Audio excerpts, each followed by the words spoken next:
그들이 베드로와 요한이 담대하게 말함을 보고 그들을 본래 학문 없는 범인으로 알았다가 이상히 여기며 또 전에 예수와 함께 있던 줄도 알고 또 병나은 사람이 그들과 함께 서 있는 것을 보고 비난할 말이 없는지라 명하여 공회에서 나가라 하고 서로 의논하여 이르되 이 사람들을 어떻게 할까?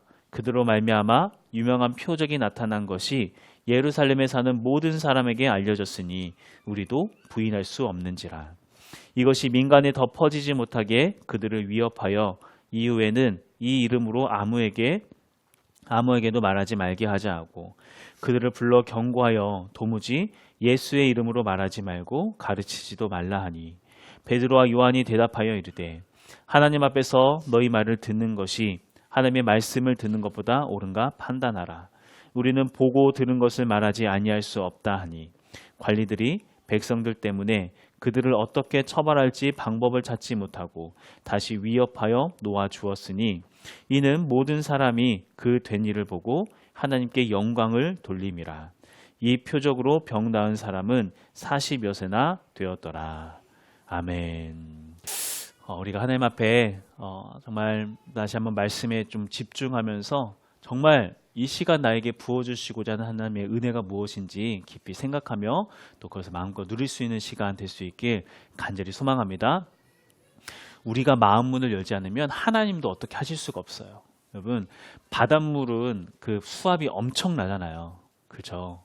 바다 깊이 들어가면 들어갈수록 수압이 엄청나요. 그런데도 수압이 아무리 강해도 병 뚜껑이 열리지 않으면은 그 병 안에는 물이 들어갈 수 없어요. 무슨 말인지 이해가 되시죠?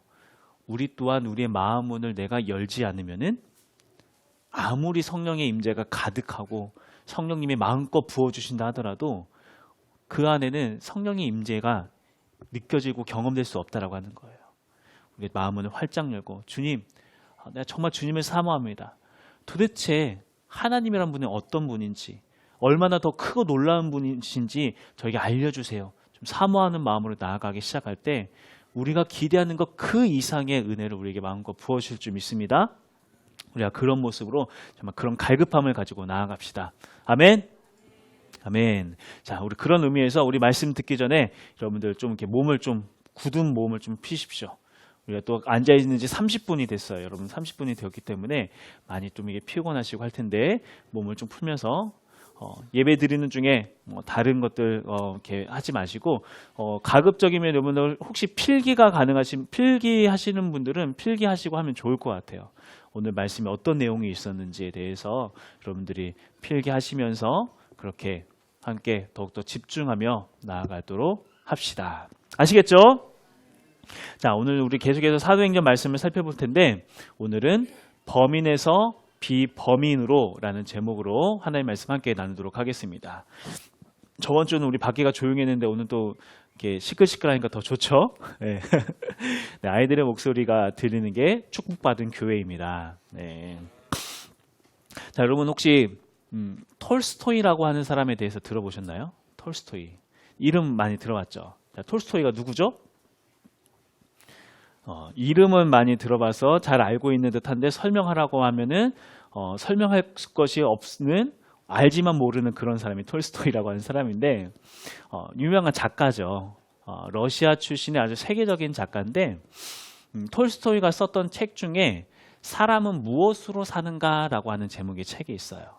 짧은 단편 소설들을 하나로 엮어서 만든 책인데 사람은 무엇으로 사는가.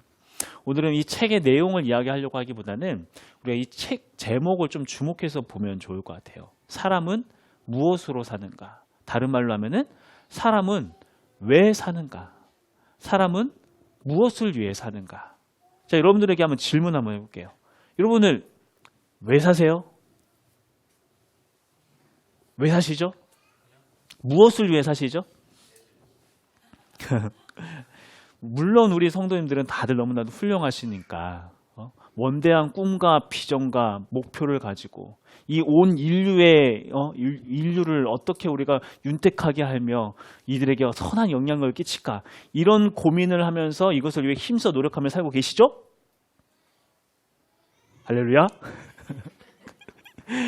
우리 성도님들은 다 훌륭하셔서 그렇게 온 인류를 위한 고민과 그 열심을 가지고 살아가고 계시지만 다른 수많은 사람들에게 왜 사세요? 무엇을 위해 살고 있나요? 무엇을 위해서 그렇게 치열하게 살고 있냐고 라고 물어보면은 대부분이 그냥 사니까 사는 거죠. 그냥 살아야 하니까 사는 거죠. 먹고 살려고 사는 거죠. 뭐 애들을 위해서 사는 거죠. 대부분이 이렇게 대답을 하게 될 거예요. 이 외의 다른 목적과 이유를 가지고 살아가는 그런 사람들을 찾아보는 것 생각보다 쉽지가 않습니다. 자, 이렇게 남들처럼 그냥 잘 먹고 잘 살기 위해서 조금 더 큰 집에서 살고 조금 더 좋은 차 살고 아니면 뭐 조금 더 많은 월급을 받고 조금 더 나은 수익을 위해서 열심히 살아가는 그런 수많은 사람들, 평범한 수많은 사람들을 일컬어서 뭐라고 이야기하냐면은 범인이라고 이야기해요. 범인. 여기서 범인이라고 하는 것은 누가 내 거 먹었어, 네가 범인이지, 이 범인이 아니라 평범한 사람들, 그런 사람들을 범인이라고 이야기를 합니다. 근데 반면에 이런 사람들이 있어요. 우리 현실에도 이런 사람들이 존재할 거라는 생각이 드는데 저는 이게 딱 생각나는 사람이 여러분 혹시 작년에 했던 드라마 중에 낭만 닥터 김사부라는 드라마 혹시 보신 분 있으신가요? 작년까지 해서 이게 총 3부작으로 이렇게 제작이 된 그 드라마인데 제가 그 드라마를 보면서 은혜를 받았었거든요. 어떤 내용이냐면은 이제 주인공이 김사부라고 하는 사람이에요.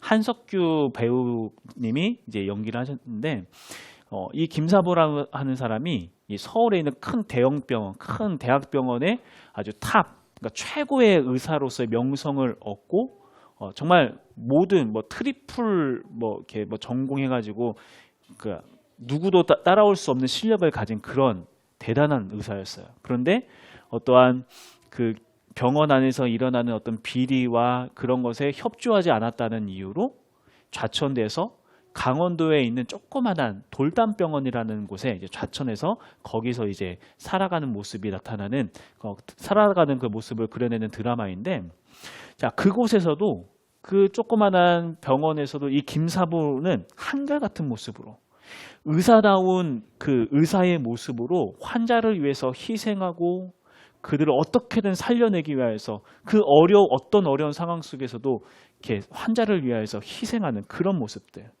그렇게 의사다운 모습으로 살아가는 김사부를 보면서 수많은 사람들이 그를 존경하고 그를 따르기 시작을 합니다. 물론 여기 드라마이기 때문에 이 안에서 또 이제 악당이 등장을 하죠. 악당이 등장해서 엄청난 재정과 또 어떠한 정치적인 세력의 힘을 이용해서 그 병원을 폐쇄시키고 거기다 막 리조트를 이렇게 큰 리조트를 막 이렇게 하려고 건설하려고 하는데 이것 또한 김사부를 중심으로 모인 사람들을 통해서 그 사람들의 모든 계획들이 다 수포로 돌아가고 그러면서 그곳에 진짜 환자들을 위한 병원이 세워지는 그런 내용이 이 드라마의 내용이에요. 자, 이러한 드라마를 본 많은 사람들, 그냥 그것을 보는 시청자들도 이렇게 의사다운 모습으로 자기의 신념을 지켜나가는 그 사람을 보면서 와, 너무나도 멋있다. 너무나도 대단하다. 현실 속에서도 저런 사람이 있었으면 좋겠다라고 하면서 그런 사람을 보면서 환호하고 박수를 쳐요. 자, 이렇게 다른 사람들과 다른 길, 다른 사람들이 쉽게 가지 못하지만 걸어가야 할 그 길, 신념을 가지고 그 길을 걸어가는 그러한 사람들을 일컬어서 우리는 뭐라고 이야기하냐면은 비범하다. 범상치 않다라고 해서 비범인이라고 이야기를 합니다. 비범인. 자, 우리가 이렇게 범인과 비범인에 대한 이 개념을 가지고 이것을 이제 우리들한테 좀 이렇게 우리들의 삶으로 돌아봤을 때, 자, 예수님을 믿는 사람들을 일컬어서 우리는 뭐라고 이야기하면은 그리스도인이라고 이야기해요. 자, 여러분들은 다들 그리스도인이시죠? 네, 그리스도인이시죠.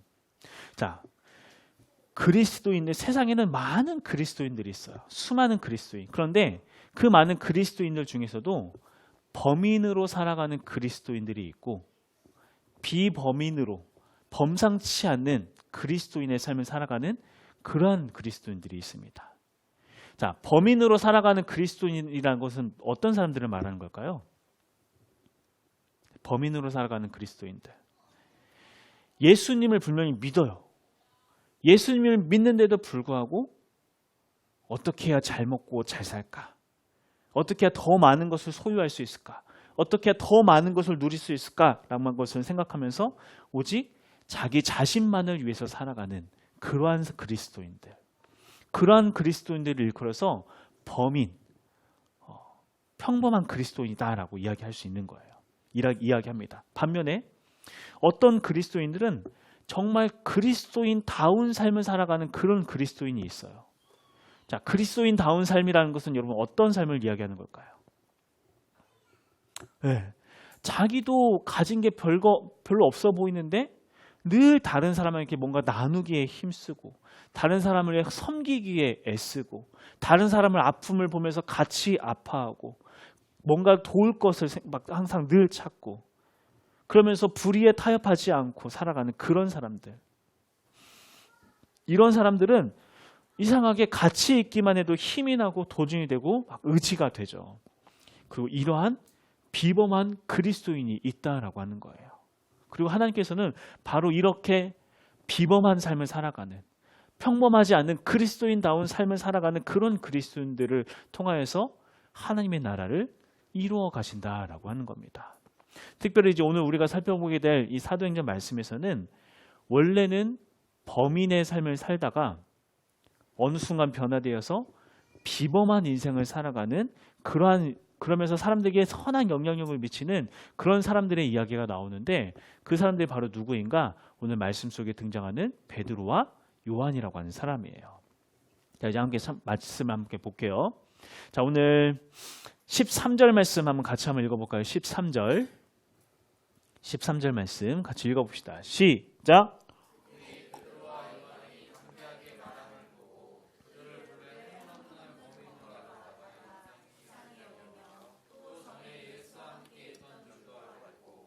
자, 지금 상황이 어떤 상황인가 하면은 우리가 계속 몇 차례 이야기를 했었죠. 앞에서 어떤 일이 있었냐면은 베드로와 요한이 성전에 올라가다가 거기서 누굴 만났어요?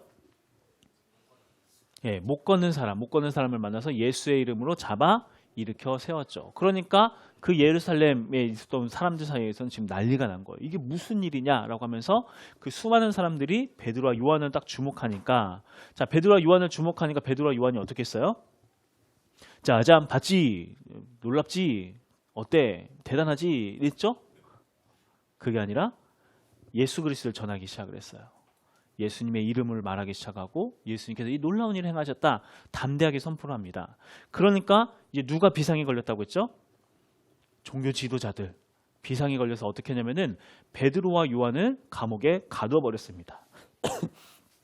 그러니까 이들이 생각했을 때, 이 종교 지도자를 생각했을 때, 그냥 이 베드로와 요한을 감옥에 하루 정도 딱 가둬두면 이제 겁먹고 다시는 허튼 소리 하지 않고 다닐 것이다라고 생각을 했던 것 같아요. 그래서 그렇게 딱 가둬놓고 하루가 딱 지나고 나서 이제 감옥에서 꺼내서 신문하기 시작을 합니다. 자, 이들을 신문할 때도 제자들을 이제 주눅들게 하려고 어떻게 하냐면은 높은 사람들을 잔뜩 불러왔어요. 우리 말씀을 좀 같이 볼게요. 4장 5절과 6절 한번 볼까요? 4장 5절과 6절 말씀 같이 읽어봅시다. 시작! 이튿날 관리들과 장로들과 서기관들이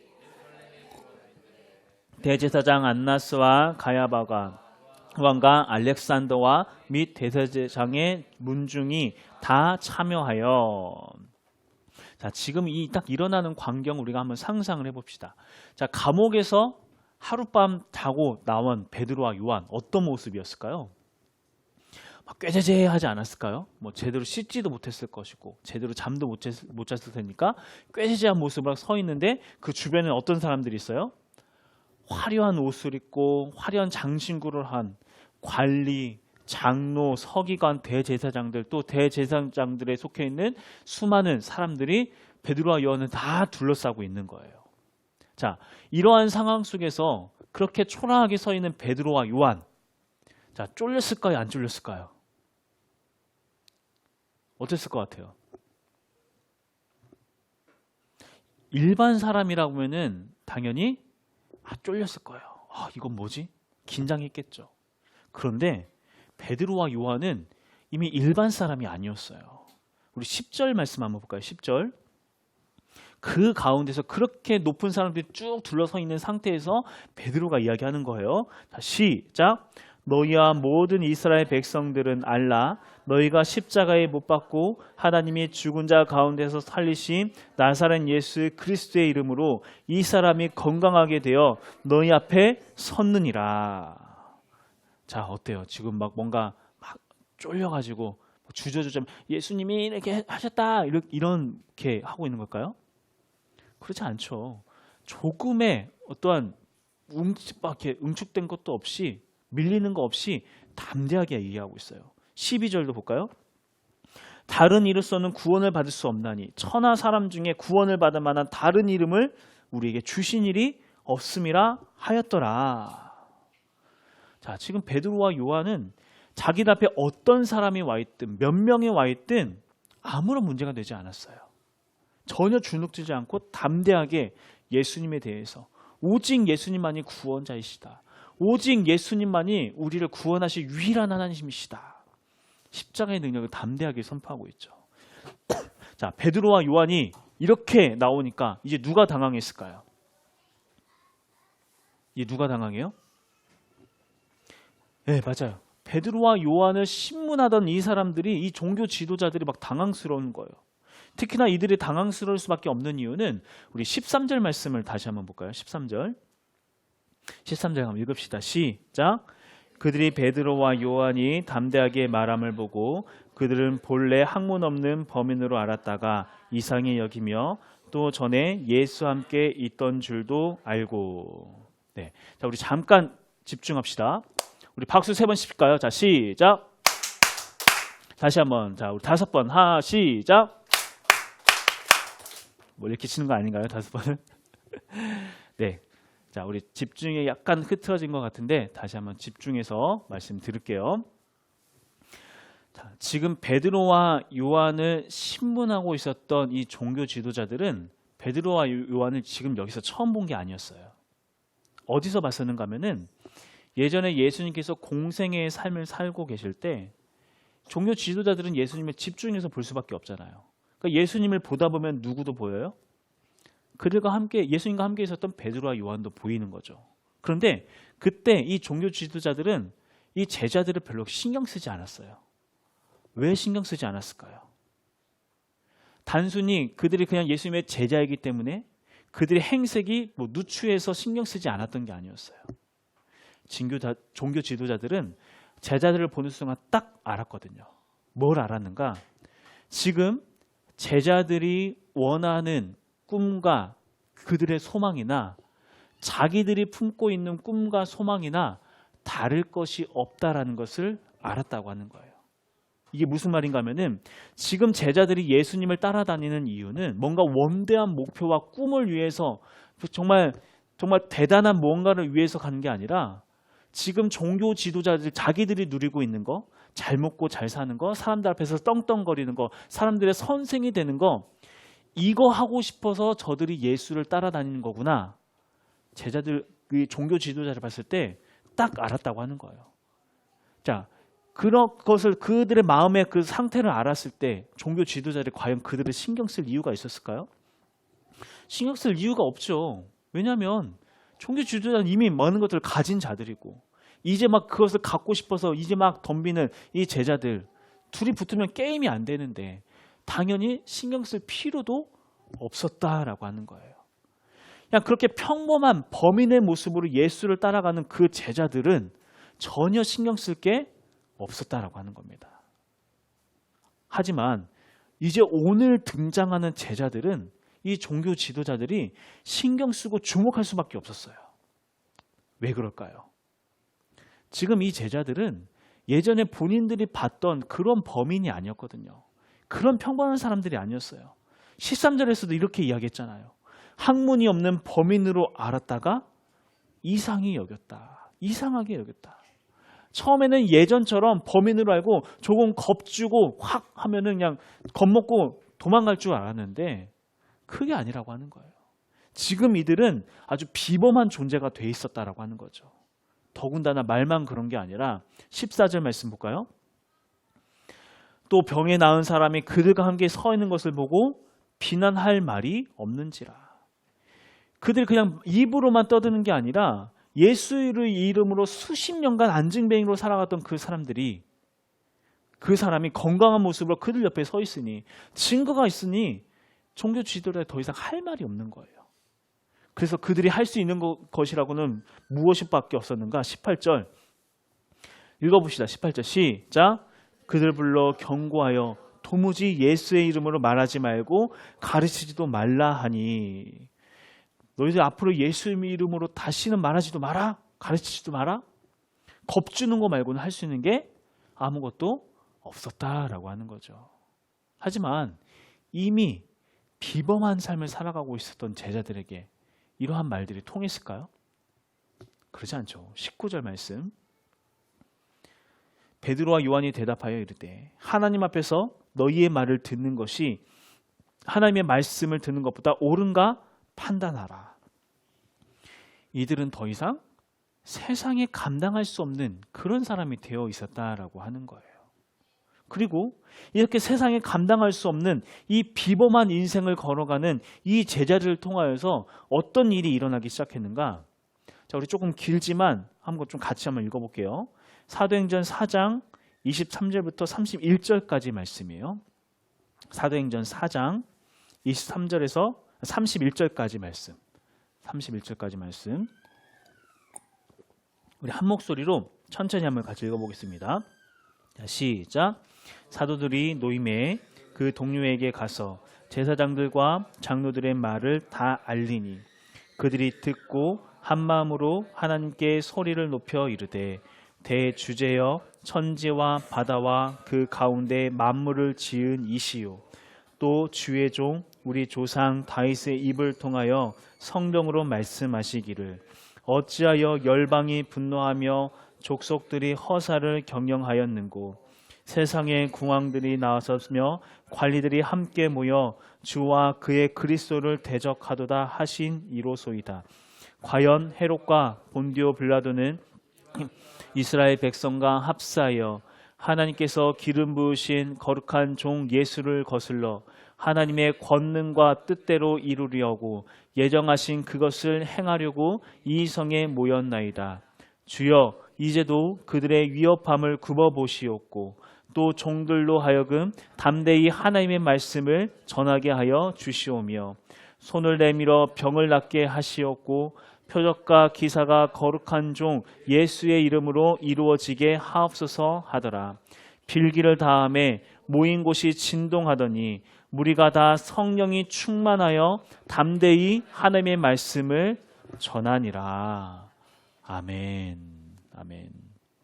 자, 그렇게 범인에서 비범한 모습으로 변화된 이 제자들, 평범한 그리스도인에서 이제는 비범한 모습으로 변화되어진 그 그리스도인의 삶을 살아가는 그러한 이 제자들과 그를 따르는 수많은 성도들, 그렇게 비범한 그리스도인들을 통하여서 온 땅이 진동하기 시작하고 그들을 통하여서 하나님의 말씀이 전파되기 시작했다고 하는 거예요. 그리고 이때 시작되었던 이 복음이 일으킨 진동이 언제까지 지금 이루고 있어요? 지금 우리 2000년이 지난 지금 우리에게까지 이 진동이 전해져서 우리에게 또한 예수 그리스도의 이름이 전파되고 있다라고 하는 겁니다. 오늘의 우리 말씀을 통해서 우리는 스스로 좀 돌아봤으면 좋겠어요. 나는 어떤 그리스도인인가? 나는 어떤 그리스도인인가? 여러분들은 어떤 그리스도인인가요? 범인으로서 그저 그리스도인인데도 불구하고 예수를 믿는데도 불구하고 어떻게 해야 이 땅에서 잘 먹고 잘 살까 이것만을 고민하면서 늘 그거에 전전긍긍하면서 때로는 적당한 불의에 적당히 타협하고 적당한 이익을 위하여서 기꺼이 거짓을 따라가고 그러한 삶을 살아가는 범인과도 같은 그런 그리스도인의 삶을 살아가고 있는지, 아니면 그리스도인다운 삶, 그리스도인이기 때문에 해야 할 그 삶을 마땅히 살아내야 할 그러한 삶을 살아가고 있는지, 우리 스스로 돌아봐야 한다라고 하는 거예요. 범인과 비범인의 이 차이를 나누는 것은 여러분 한 가지예요. 무엇인가? 처음에 했던 질문입니다. 무엇을 위해 살아가는가? 무엇을 위해 살아가는가? 오늘 하루의 삶은 나는 무엇을 위해 살아가고 있는가? 삶의 목적이 어디에 있냐에 따라서 범인과 비범한 삶이 완전히 갈라지게 된다고 하는 거죠. 자, 그리고 우리의 이러한 삶의 목적을 바꾸는 힘은 어디서부터 나오는가? 우리 8절 말씀을 다시 한번 볼까요? 8절, 4장 8절 말씀 읽어봅시다. 시작. 이에 베드로가 성령이 충만하여 이르되 백성의 관리들과 장로들아. 자, 그리고 31절도 한번 읽어볼게요. 31절 시작. 모인 곳에 진동하더니 무리가 다 성령이 충만하여 담대히 하나님의 말씀을 전하니라. 자, 이 안에 공통점이 있죠. 공통점이 뭔가요? 성령이 충만하여. 성령이 충만하여. 성령이 충만한 사람이 비범한 삶을 살아갈 수 있다라고 하는 거예요. 여기서 말하는 성령 충만이라고 하는 것은 하나님께서 내 삶의 모든 영역의 주인 되심을 이야기하는 거예요. 하나님께서 나의 삶의 주인 되시고 나의 모든 삶의 영역 가운데서 모든 영역 가운데서 하나님이 역사하시고 하나님께서 명령하신 것이 이루어지기 시작할 때 우리는 범인에서 비범한 그리스도인의 삶을 살아갈 수 있다라고 하는 겁니다. 우리가 이것을 함께 꿈꿨으면 좋겠어요. 예수님을 믿으면서도 다른 사람들과 예수님을 믿지 않은 사람들과 똑같은 모습으로 그들이 했던 고민들 나도 똑같이 하고 있고 그들이 했던 걱정 나도 똑같이 하고 있으면서 그게 전전긍긍하며 살아가는 것이 아니라 예수님을 믿기 때문에 어떠한 대제사장이 나를 가두고 수많은 세상에서 인노라 하는 사람들 가졌다고 하는 사람들 앞에 서더라도 전혀 주눅들지 아니하고 오직 예수 그리스도 거기에만 구원이 있다. 오직 예수 그리스도 거기에만 답이 있다라고 이야기할 수 있는 그런 그리스도인의 삶. 우리가 성령 충만할 때 그러한 삶을 살아갈 수 있다라고 하는 것입니다. 특히 오늘 우리가 성찬을 받게 될 텐데 우리가 성찬을 받으면서 이 성찬을 통하여서 예수 그리스도의 피와 살을 먹고 마시면서 주님, 예수님만이 나의 삶의 주인 되시기 원합니다. 예수 그리스도만이 정말 나의 구원자이시며 나의 모든 삶의 주인 되시기 원합니다. 그러한 소망을 가지고 우리가 성찬을 받았으면 좋겠어요. 우리의 그 삶의 고단함 속에서 자꾸만 아유 이것도 힘들고 저것도 힘들다. 하나님 이것도 들어주시고 저것도 들어야 물론 필요하죠. 물론 하나님의 도우심이 필요할 때 있어요. 하지만 그 필요하심이 그 우리들의 필요가 이 땅에서 정말 잘 먹고 잘 살기 위해서가 아니라 하나님의 나라를 이루기 위하여서 이게 필요합니다. 하나님의 나라를 이루기 위하여서 재정이 필요합니다. 하나님의 나라를 이루기 위하여서 그 영혼을 구원하기 위하여서 이러한 것들이 필요합니다. 비범한 기도를 드릴 수 있는 그러한 존재들, 하나님께서 바로 그런 우리들을 통하여서 내 주변의 모든 사람들을, 내 주변의 모든 환경을, 나의 모든 가정을 바꿔가기 시작한다고 하는 거예요. 여러분 생각해 보세요. 예수 믿는다고 하면서도 똑같이 욕심 부리는 그 사람을 보면서, 예수 믿는다고 하면서 똑같이 전전긍긍하며 불안해하며 살아가는 그런 사람을 보면서, 와, 예수님 믿으면 능력이 있구나. 아, 예수님 믿으면 구원이 임하는구나. 말할 수 있을까요? 그게 아니라고 하는 거죠. 우리가 여기에 대한 소망을 좀 품읍시다. 정말 예수님 때문에 만족하고, 정말 예수님 때문에 매일매일 기쁨이 넘쳐 흐르고, 내 삶이 어떠하든지 거기에 상관하지 않을 수 있는 그러한 원대한 삶, 비범한 삶. 우리가 그러한 삶을 꿈꾸면서 예수님, 내 삶의 주인 되어 주시옵소서. 성령 하나님, 나에게 충만히 임하여 주시옵소서. 그러한 성령의 능력으로 말미암아 우리를 풍성케 하시며 우리를 범인에서 비범인으로, 우리를 이 세상이 감당하지 못하는 존재로 바꾸어 가시는 그 성령님의 능력을 힘입을 수 있는 우리 모두가 될 수 있길 간절히 소망합니다.